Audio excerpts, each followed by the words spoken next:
Allahu Akbar, Allahu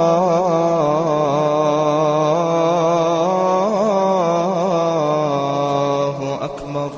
Assalamualaikum warahmatullahi wabarakatuh. Waalaikumsalam warahmatullahi wabarakatuh. Ustadz, bukankah istri yang cerewet itu adalah hidayah buat suaminya? Bukankah suaminya tinggal nurut saja karena apa yang dikatakan istri itu adalah biasanya benar-benar kejujuran, karena istri tahu persis kelemahan atau kekurangan dari suami. Jadi ketika dicereweti tinggal memperbaiki diri. Masya Allah.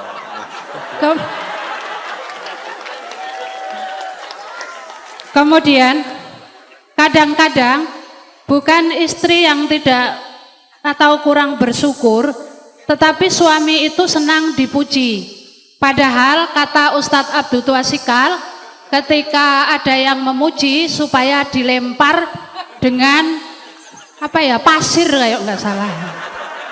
Apakah seorang istri juga karena suami butuh dipuji, apakah boleh memuji, dan bukankah pujian itu juga merampas haknya Allah bagi para suami yang senang-senang dipuji itu? Masya Allah. Kemudian berapa pertanyaannya Ustadz?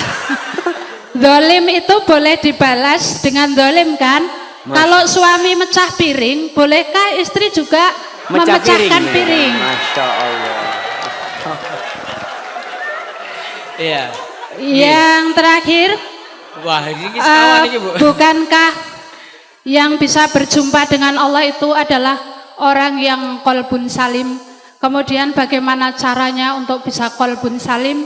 Lalu apa yang menyebabkan tiba-tiba tidak bisa jadi sholat malam? Lalu apa yang menyebabkan sholat tidak khusyuk? Billahi taufiq wal hidayah. Wassalamualaikum warahmatullahi wabarakatuh. Waalaikumsalam warahmatullahi wabarakatuh. Berarti ibu tinggal tinggal satu pertanyaan lagi. Iya. Assalamualaikum warahmatullahi wabarakatuh. Waalaikumsalam warahmatullahi wabarakatuh. Saya mempunyai 3 pertanyaan. Sama Yang- lagi. Setunggal mawon. Nggih, monggo. Monggo. Yang pertama, bagaimana cara menyembuhkan penyakit dengan menggunakan ayat-ayat Al-Quran? Yang kedua, bagaimana cara menghadapi orang yang suka mengadu domba? Dan yang ketiga, apa hukum orang yang suka memanfaatkan orang lain? Demikian, terima kasih atas jawabannya. Wassalamualaikum warahmatullahi wabarakatuh. Waalaikumsalam. Satu lagi dari Bapak wonten? Ini mau jawab pertanyaannya Ibu kayaknya, Ustaz. Bapak-bapak. Bapak satu aja sini. Ini dari toko Saking Bidang Sari. Ini jauh nih Ustadz, nih Gunung Kidul paling utara. Masya Allah. 40 kilo itu.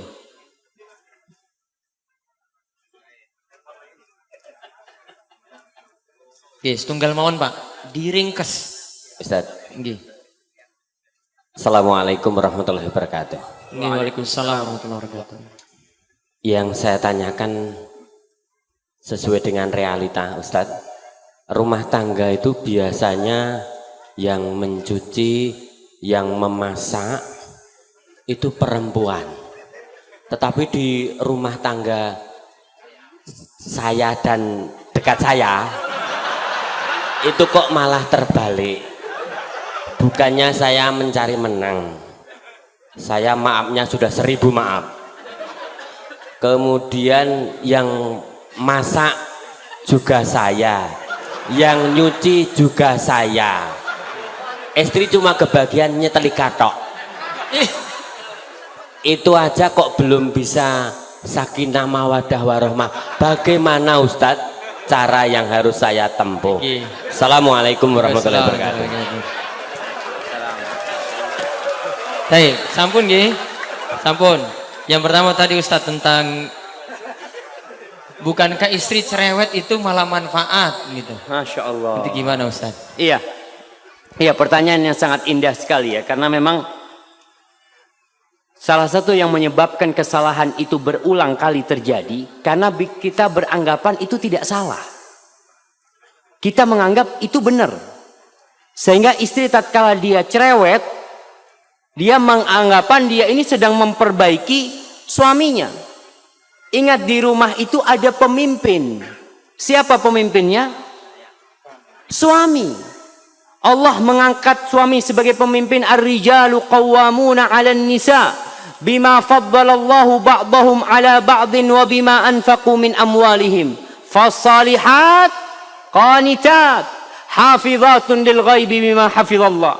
Kata Allah, sesungguhnya atau lelaki-lelaki itu adalah pemimpin bagi kaum wanita. Kenapa? Karena Allah telah memberikan kemuliaan kepada lelaki-laki. Allah memberikan kemampuan untuk menjadi pemimpin kepada lelaki lebih daripada wanita. Yang kedua nih bapak-bapak, ingat nih. Lelaki menjadi pemimpin yang pertama karena bawaan lahir yang Allah berikan kepada dia. Anugerah ilahi. Yang kedua dikarenakan suami memberikan nafkah kepada istrinya. Maka sang suami mendapatkan kedudukan lebih tinggi kepada istrinya, memberikan nafkah kepada istrinya. Kalau sang suami tidak memberikan nafkah kepada istrinya, biasanya rumah tangga mulai pincang kepemimpinan suami. Karena suami tidak memberikan nafkah. Dia jadi pemimpin karena memiliki kewajiban memberikan nafkah. Berkaitan dengan pertanyaan ibu tadi, bukankah cerewetnya wanita itu hidayah bukan suami? Buat suami, ya Allah ibu-ibu, suami itu paling sumpek kepada wanita yang cerewet. Nah, betul bapak-bapak? Semangat bapak-bapak.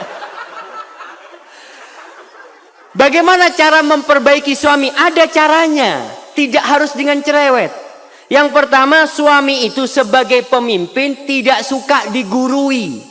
Ya namanya pemimpin. Mau pemimpin itu diprotes sama anak buahnya, sulit. Tapi ada cara memperbaiki pemimpin. Karena ingat, itu pemimpin bapak dari anak ibu. Maka seorang wanita harus menampakkan penghormatan kepada suaminya, kepada pemimpin. Kalau ada yang ingin dia omongkan, ngobrol sama suaminya. Mas, kalau ada waktu aku ingin ngomong sesuatu, mas. Ngomong sama suaminya di waktu yang tenang. Begini mas, mungkin aku yang salah mas ya. Aku ini cinta banget sama engkau mas. Baru ngomong. Kalau cerewet, mas, sini. Duduk sini. Ribut itu rumah tangga. Karena pemimpinnya suami. Apa ada anak buah panggil pemimpinnya? Ya, kepada pemimpin nanti diharap kumpul sama anak buah. Nggak ada. Yang dipanggil anak buah dipanggil sini sama pemimpin. Ibu kan tujuannya memperbaiki suami. Bukan sok jadi jagoan, tidak. Tanyakan, mas yang kayak gini nih bener enggak mas ya? Pura-pura tanya. Padahal mau ngasih tahu sama suami. Enggak masalah dengan cara seperti itu. Mudah-mudahan suaminya jadi ngerti. Karena tujuan kita itu adalah bagaimana perubahan terjadi di diri suami. Duduk, nggak perlu umpamanya ketika duduk mengatakan qala Allah Ta'ala. Allah berfirman. Masya Allah. Jadi suaminya kayak diceramain gitu, Masya Allah. Orang suaminya diceramain ustadz belum tentu dengarkan. Apalagi diceramain istri. Maka tolong diperhatikan hal itu. Perbaiki suaminya dengan cara yang baik. Kalau ngomong, kadang-kala kalau berbicara itu saling angkat suara. Dia ngomong, Ustadz, anak kalau ngomong sama suami mesti jawab. Maka jangan ngomong, tulis. Tulis, karena kalau nulis itu insya Allah bisa memilih kata-kata yang baik. Nggak emosi orang nulis itu. Lalu berikan kepada suaminya. Begitu pula bapak-bapak. Kalau ingin menasehati istrinya, jangan di depan anak-anak, jangan. Jangan di depan orang, jangan. Ketika semua anak-anak sudah tidur ya, di kamar berduaan, katakan kepada istrinya, Dek, nggak ada wanita yang lebih aku cintai daripada dirimu di muka bumi ini. Masya Allah. Itu istri dapat kayak gitu, Masya Allah. Baru kasih nasihat. Tapi kalau ngasih nasihat, Dek, aku benci sama engkau. Allahu Akbar. Yang kedua tadi langsung terjadi piring yang saling pecah. Baik Ustaz. Mungkin seperti itu. Kalau ingin memperbaiki suaminya, karena wanita ini yang solehah adalah yang tunduk dan taat kepada suaminya. Taat sama suaminya. Hadza wallahu a'lam bishawab, dan wanita yang taat itu insyaallah akan menjadi penghuni surga Allah Subhanahu wa taala. Baik. Yang kedua, ini pertanyaan nggak perlu dijawab semua Ustaz, waktu antum terbatas. Gimana kalau zolim tadi dibalas zolim? Masya piring Allah. pecah dibalas piring pecah. insyaallah. Makanya mungkin harus ganti piring jamaah. Orang kalau suka dolim-doliman kan lempar-lemparan piring. Kalau cuma punya satu lusin di rumah nggak cukup dolim-doliman itu jemaah. Bukan jemaah. Allah Subhanahu wa taala menjelaskan kepada kita bagaimana menghadapi orang yang dolim. Bagaimana menghadapi syaitan dan bagaimana menghadapi manusia. Kalau menghadapi syaitan tidak ada cara kecuali a'udzubillahi minasyaitonir rajim. Tapi kalau menghadapi manusia yang berbuat jahat, yang berbuat zalim, Allah katakan idfa billati hiya ahsan. Fa idzal ladzi bainaka wa bainahu adawatun ka'annahu waliyyun hamim. Kata Allah, balaslah orang yang berbuat buruk kepada kalian dengan yang lebih baik, jamaah. Subhanallah. Kita disuruh membalas yang lebih baik. Karena apa? Ini suami kita, suami ibu-ibu nih. Ini istri kita. Kita ingin memperbaiki, bukan ingin zalim-zaliman. Dan orang yang berbuat kezaliman, ingat, Allah mengatakan, ya ibadi inni haramtu zulma ala nafsi wa ja'altuhu bainakum muharraman fala tadzalamu. Wahai hamba-hambaku, aku mengharamkan kezaliman atas diriku dan aku menjadikan perbuatan zalim itu haram untuk dilakukan oleh kalian. Maka kalian jangan saling menzalimi. Jadi kalau ada orang berbuat jahat, manusia ini alhamdulillah, basicnya dia itu dasarnya baik. Kalau dia memecahkan piring ya, kita mengatakan, iya mas, astagfirullah, aku mohon maaf, aku mohon ampun kepada Allah. Selesai masalahnya. Tapi kalau piring dibalas dengan piring, apa yang terjadi? Masya Allah. Maka tolong diperhatikan, jangan saling berbuat zalim, tapi saling memaafkan. Kalau sang suami menzalimi istri, memukul istrinya, atau melemparkan sesuatu yang melukai istrinya, ingat Allah itu tidak pernah tidur. Dan Allah mencatat hal itu. Serahkan kepada Allah Jalla Jalal. Hadza wallahu a'lam bishawab. Naam. Yang terakhir Ustaz, ini karena terbatasnya waktu. Yang tadi pertanyaan tentang rumah tangga, malah suami yang nyuci, yang masak, istri cuma dapat nyetrika saja. Nyetrika. Dan dia merasa rumah tangga ya tidak sebaik kalau dijalani seperti itu. Bagaimana Ustaz? Subhanallah. Kenapa kok bapak yang masak? Ana takut bapak ini memang koki gitu. Istri nggak ada waktu, istri kerja. Itu permasalahannya berarti. Kurang. Enggak, jadi perlu diketahui tadi.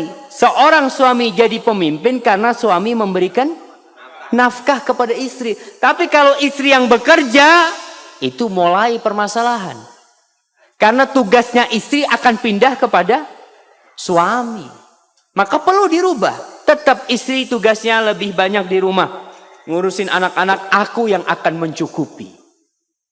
Maka insya Allah dengan cara seperti itu dan saling memahami. Namun kalau memang istrinya yang punya rezeki lebih besar.